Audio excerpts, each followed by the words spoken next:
सांबादिक सुरक्षा आईन और भत्ता दाबीर मुख्यमंत्री उद्देश्य एसयूजे ओडिशार दाबीपत्र प्रदान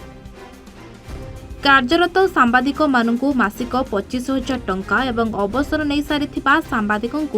20,000 टंकार पेंशन एवं सुरक्षा आईन लागू करने नहीं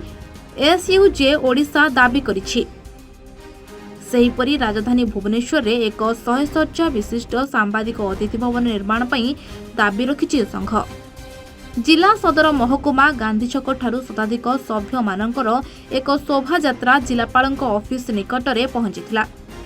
राज्य सभापति कैलाश चंद्र नायक नेतृत्व में बहु वरिष्ठ सभ्य जोगदे अतिरिक्त जिलापाल राजस्व शुभेन्द्र सामल को दाबी पत्र प्रदान करथिले। अमूल्य बराड़ एसओजे जाजपुर जिला शाखार संगठन संभाली दाबी विषय में आमर पूरा एकदम स्पष्ट अच्छी प्रांजल भाव में आम दाबी रखीचु। न्याय दाबी सांबादिक सांबादिक मैंने दीर्घ 25 वर्ष है ये सरकार पक्षर कांथ पड़ी छिड़ा होती सरकार सबू लोक कल्याणकारी योजना को लोक साधारण लोक पाखे पहुँचाऊँ किंतु एत सेवा देते सरकार हृदय तरल ना सांबादिकों जो न्याय दाबी रही से पूरण करूना गोटे साधारण कथा सांबादिक मैंने सरकार जिते योजना नहीं लोक पहुँचाऊँ किंतु एमती समय आक्रोशर शिकार होगा पड़ी आक्रमण शिकार होगा पड़ी कई पिठे पड़ूना तेणु सांबादिकों सुरक्षा आईन निहाती जरूरी यहाँ सरकार तुरंत लागू करने दरकार। इलेक्शन आगक अच्छी सरकार गदा कर विभिन्न वर्गर लोक मैंने विभिन्न योजना किंतु सांबादिकों जो साधारण योजना रही जड़े सांबादिकों को मासिक किसी भत्ता अवसर नेला वरिष्ठ सांबादिक दीर्घकालीन धरी समाज सेवा करने जो अवसर नेला परिवार चलैया किसी भत्ता एवं आमर भुवनेश्वर उपर सांबादिक मान गोटे अतिथि भवन निर्माण ये किसी न्याय दाबी रही जहाँ आमर माननीय राज्य सभापति कैलाश चंद्र नायक उपस्थापन कर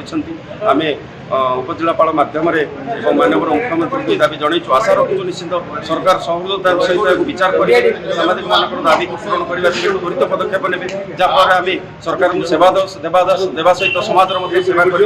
स्वच्छंद सेवा कर निर्भर सेवा कर। धन्यवाद। कैलाश चंद्र नायक सभापति state union of journalist Odisha. देखो आज्ञा आम जिला प्रशासन जरिया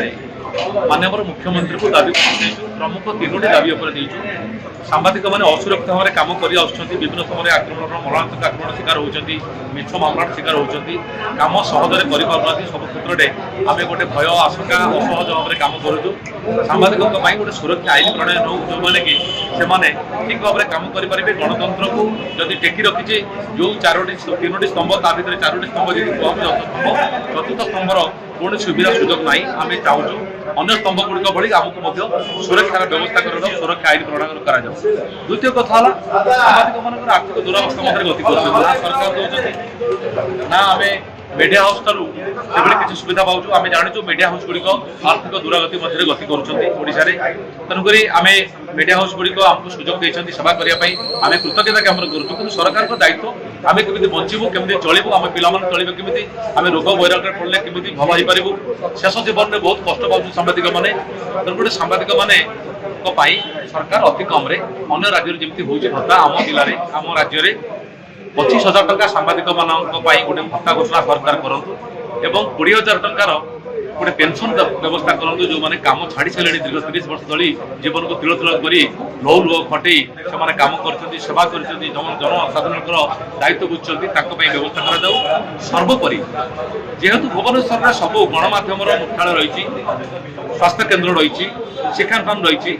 सेठारे सांबादिक मैंने दूर दूर आसिले रात्रि रही कौन जगह व्यवस्था ना किसी प्रकार व्यवस्था ना विभिन्न वर्गों सरकार खंजी देते अतिथि भवन सांबादिक मानक सपरिवार आसिक सामूहिक रही करने निमंते सरकार गोटे अतिथि भवन निर्माण करूँ जोटा कि अति सरकार पाखे अति सहज कथा यहाँ असहज कथा नुहे प्रत्येक दाबी सरकार पाखे सहज कथा सरकार करें कि सरकार मानसिकता रहा दरकार कहीं आम सब